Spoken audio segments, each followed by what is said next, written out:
Sir big boss शुरू हो चुका है, दुनिया जानती है कि आप बिग बॉस भी पसंद नहीं करते सर। क्या आप बिग बॉस भी ठुकरा चुके हैं? सच्चाई भी इस बात में है, हमने खबरें भी देखी थी, आपको भी ऑफर हो चुके हैं। 3 नहीं 4 बार हो सकता है। मैंने खुद हर बार जब भी प्रोग्राम आता है मेरे को फ़ोन आता है। एक बार मुझे याद है मैंने बहुत तल्खी से कह दिया था, बोला सर बिग बॉस सीज़न आ रहा है सर, आप हम चाहते हैं आप आएंगे, करना चाहेंगे। अब मेरे मुँह से निकला, क्या तुम समझते हो कि मैं अपनी ज़िंदगी के 3 महीने तुमको दे दूंगा? मुझे समझ में नहीं आया। आज मैं इस कॉन्सेप्ट से और भी खफा हूँ। ये तो कॉमेडी का तो अभी आया है, बिग बॉस शायद पहले से चल रहा था। मुझे वो फॉरेन का concern, it's a totally foreign concept, it is not at all Indian concept. Indian concept में आप ऐसे नहीं रहते थे। आज अलग बात है, आज तो लिव इन रिलेशनशिप भी शुरू हो गया, तो मैं नहीं बोलूँगा लाभ और रॉन्ग है, बट 3 महीने 4 महीने आप एक बंद घर में रहकर, और उसके बाद में है क्या, ऊल उजूल हरकतें करते हैं, आप खेल खिलाते हैं, दुनिया भर की बातें करते हैं, वहाँ भी बेहूदगी है, वहाँ भी सब कुछ यही है कि आप बोलते, आप लड़कियाँ गॉसिप करती हैं, यहाँ पर मर्द गॉसिप करते हुए देखते हैं। सो मुझे बुलाया गया था, मैंने साफ बोला, मैंने कहा नहीं, मैंने कहा ये Mukesh Khanna is the last person to go in this kind of show. और मैंने तो बोल दिया कि मैं 3 महीने की ज़िंदगी क्या मैं आपको दे दूँगा क्या, मेरी अपनी ज़िंदगी। और मैं एक छोटी सी और बात बोल दूँ, मैंने आज तक ज़िंदगी में, बड़ी बात है, लोग तो शायद बोलेंगे मैं अब बड़ी बात कर रहा हूँ, आज तक मैंने ज़िंदगी में कभी भी रूम शेयर नहीं किया किसी के साथ। इवन होटलों में भी मुझे जब दिया जाता था, बिहार चोपड़ा साहब की, जब हम जयपुर में गए थे, लंदन गए थे हम लोग, जब शो करने के लिए महाभारत के लिए गए थे, मुझे याद है, आप बात करो 90s की बात कर रहा हूँ, मैंने रवि चोपड़ा को कहा, मैंने रवि जी मैं, वो सबको 2-2 को एक कमरा दे रहे थे। लंदन है, पैसे कॉस्टली रूम होते होंगे, और वो ये इंडिया जैसा नहीं है, सबको ये चलो युधिष्ठिर अर्जुन एक कमरे में, इधर ये एक कमरे में। तो मैंने रवि जी को कहा, रवि देखो, मैंने अभी भी यहाँ कहा था, जब मैं आया था महाभारत में तो मेरा कद तुमसे ऊँचा था, मैं 15 फिल्मों का हीरो था। तो मैंने कहा रवि जी मैं कभी किसी के साथ में रूम शेयर नहीं करता। He understood my point immediately, बोला मुकेश डोंट वरी। फिर बाद में बोला मुकेश एक छोटा सा कमरा है बस, बहुत छोटा। मैंने कोई बात नहीं, सिंगल बेड है। हाँ, बोला छोटा सा कमरा है, तो वो चलेगा तेरे को? मैंने कहा चलेगा। I stayed there. जयपुर में भी मेरे को उन्होंने अलग से कमरा दिया, और उसके बाद में उन्होंने मुझे अपना सूट मेरे को दे दिया, जब वो दूसरी होटल में गए। So how can I stay in with 10 people?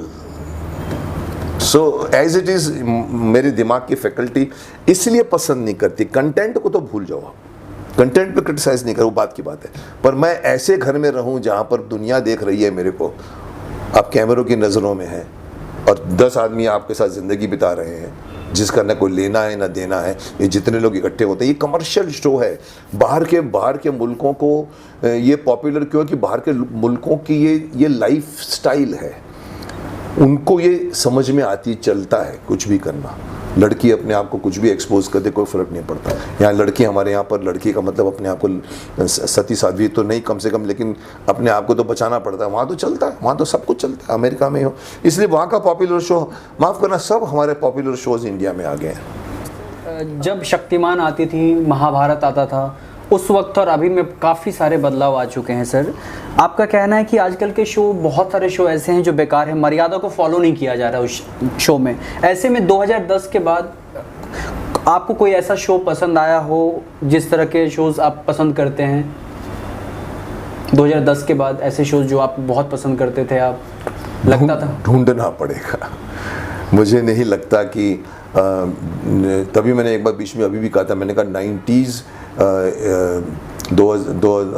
1980, 1990, 2000 के और 2004-5 तक के भी आप शोज़ देख लो, और 2010 के बाद में 2010, 2011, 2012, 2014 सब शोज़ देखो, आपको समझ में आ जाएगा कि हमारा कितना डिटीरिएशन हुआ है कंटेंट वाइज।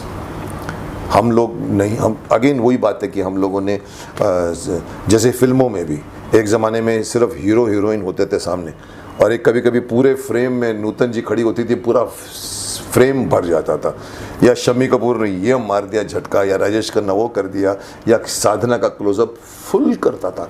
आपके गाने में सुनते थे, आज भी गाने सुनते हैं तो रोंगटे खड़े हो जाते हैं। ये रात ये चांदनी का हो, या कोई भी गाने पुराने ज़माने के शुरू, हम आज आज हीरो हीरोइन के पीछे 50 फिरंगियां नाचती हैं, कम कपड़े पहनकर, और भी बीच पर होगा नहीं भी तो भी कम कपड़े पहन के नाचती है। उसमें अंदर गाने के अंदर आप हीरो हीरोइन को ढूंढना पड़ता है, क्योंकि जैसे फिल्म फेयर अवार्ड नाइट में आप देखते हैं वहाँ चलता है, लेकिन फिल्म के पर्दे में आपको ढूंढना पड़ता है इसमें हीरो कहाँ है। वो बीच में जब वो हीरो है, उस ज़माने में सिर्फ शम्मी कपूर और साधना होती थी, या आशा पारेख और या वो रहती थी, या मधुबाला और दिलीप कुमार रहते थे। आज क्या है? So that thing has slowly seeped into our serials, our films, जहाँ पर तो कंटेंट चेंज हो गए हैं। शोज़ में जिसको कुछ सीख मिले, शक्तिमान ने 97 में सीख देने वाला शो बनाया था, और मैं तो आज भी बोलता हूँ कि हर वो प्रोग्राम बने उसके अंदर कोई ना कोई मैसेज होना चाहिए। आज यहाँ के एक्टर बोलते हैं हम लोग मसीहाज नहीं है, हम एंटरटेनर्स हैं, हमको एंटरटेन करना। अरे साहब, आपको एंटरटेन करना है तो आप लोगों को इन्फ्लुएंस मत करो, पर आप इन्फ्लुएंस कर रहे हो तो आप एंटरटेनमेंट नहीं कर रहे हो, आप प्रीच कर रहे हो, जाने बगैर भी प्रीच कर रहे हो। सो आपको देन बिहेव करना पड़ेगा एज ए प्रीचर। अगर आप एज ए प्रीचर नहीं बन सकते तो मत बनाइए फिल्म में, आपका लाइसेंस जब्त हो गया। बहुत बड़ी बात कह रहा हूँ मैं, लेकिन ये होना चाहिए, क्योंकि ये सारे आइकॉन्स जिसके ऊपर आज ड्रग्स का इल्ज़ाम लग रहा है, ये मैं इसलिए चिंतित नहीं हूँ कि ये लोग खुद को ख़राब कर रहे हैं। ठीक है, ये ऐसी चीज़ है, एडिक्शन है जो उनके बस की बात नहीं है, लेकिन आपको देखकर अगर एक बेगूसराय में या एक झारखंड में या एक राजकोट में बैठा हुआ गांव का आदमी अगर वो फॉलो करता है तो फिर आप देश को बिगाड़ रहे हैं ना। ये फ़र्क, और कुछ नहीं।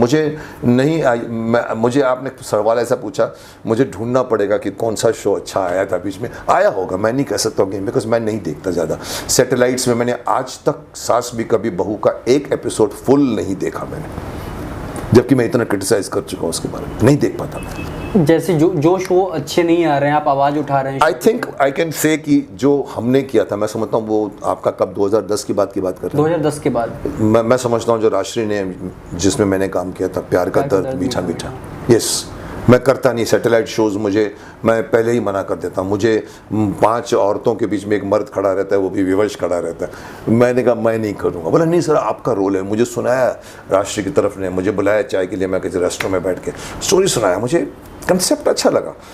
एक को शादी का पता ही नहीं है, एक को शादी का वो मानती है कि जॉइंट फैमिली है, और कैसे वो लड़के को धीरे धीरे उसका नाना चाहता है कि इस लड़के को संस्कार मिले, क्योंकि वो भी इतना बिजी रह गया था। तो वो स्टोरी थी प्यार का दर्द मीठा मीठा, जो मैं कह सकता हूँ कि one of the good shows.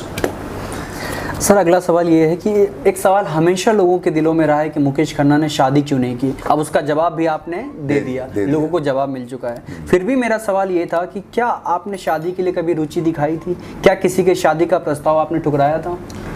Sir पहले आपके सवाल का एकदम स्ट्रेट जवाब दूं, जिसको हम बोलते हैं कट जवाब, this is my private life, I will not discuss this point. मैं ये भी बोल सकता हूँ, लेकिन मैं काफ़ी लोग, बिकॉज 40 साल से हर जर्नलिस्ट का एक फेवरेट सवाल था, सर शादी क्यों नहीं किया आपने? एक बार तो एक शो में एंड में उसने मेरे को बोला, एक डिस्कशन का शो था दूरदर्शन पर, एंड में उसने बोला मुकेश जी अगली बार अगर आप आएंगे ना हमारे प्रोग्राम में तो अकेले नहीं आएंगे आप, मतलब डबल आएंगे। और मैंने कहा था इंशाल्लाह।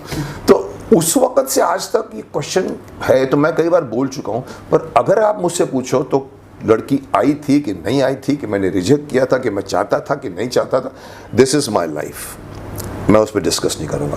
लेकिन आप मुझे अगर पूछोगे कि मैं शादी नहीं करना चाहता था, क्या मैं शादी के ख़िलाफ़ हूँ, तो नहीं साहब, मेरे से ज़्यादा शादी के इंस्टीट्यूशन में बिलीव करने वाला आपको कम मिलेंगे।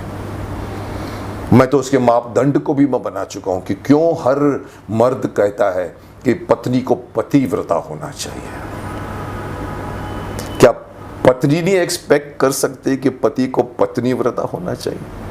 हमारे यहाँ पर तो हम मर्द हैं जी, हमारी तो ज़िंदगी है। हमारे महाभारत में भी छोड़िए, इवन इंडस्ट्री में ये एक बहुत बड़ा शोशा है, या बहुत बड़ा एक बिलीफ है कि आदमी मर्द तब दिखता है जब उसके पीछे लड़कियां घूमते रहती हैं। आपके कितने अफेयर्स हैं उस पर आपकी मर्दानगी बोली जाती है। शर्म आनी चाहिए इस बात में। आप मर्द इसलिए नहीं है कि आपके इर्द गिर्द लड़कियां खड़ी, आप मर्द हैं इसलिए कि आप मर्द हैं। मर्द अलग होता है, औरत अलग होती है। औरत की रचना अलग होती है, मर्द की रचना अलग होती है। औरत का काम है घर संभालना, जो माफ़ करना, मैं कभी कभी बोल भी जाता हूँ कि प्रॉब्लम कहाँ से शुरू हुई है मी टू की भी, कि जब औरतों ने भी काम करना शुरू कर दिया। आज औरत मर्द के साथ कंधे से कंधा मिलाकर चलने की बात करती है। लोग वुमन लिप की बात करेंगे, लेकिन मैं आपको बता दूं प्रॉब्लम यहीं से शुरू होती है। सबसे पहला जो मेंबर सफ़र करता है वो घर का बच्चा सफ़र करता है, जिसको माँ नहीं मिलती। आया के साथ बैठकर सास भी कभी बहू देख रहा होता है। वो जब से शुरुआत हुई, उसके शुरुआत में ये सब चीज़ें होनी शुरू हुई कि मैं भी वही करूंगी जो मर्द करता है। नहीं, मर्द मर्द है, औरत औरत है।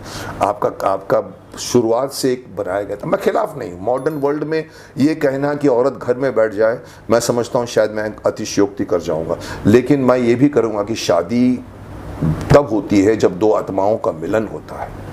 दूसरे घर से एक लड़की अपना सब कुछ छोड़ के तुम्हारे घर में आती है, माँ छोड़ दिया, बाप छोड़ दिया, भाई छोड़ दिया, बहन आपके घर में आती है, एक अनजाने घर में आती है। उसके बाद में अगर आप उसके बाद में आपको शर्म नहीं आती कि आप दहेज मांगते हो?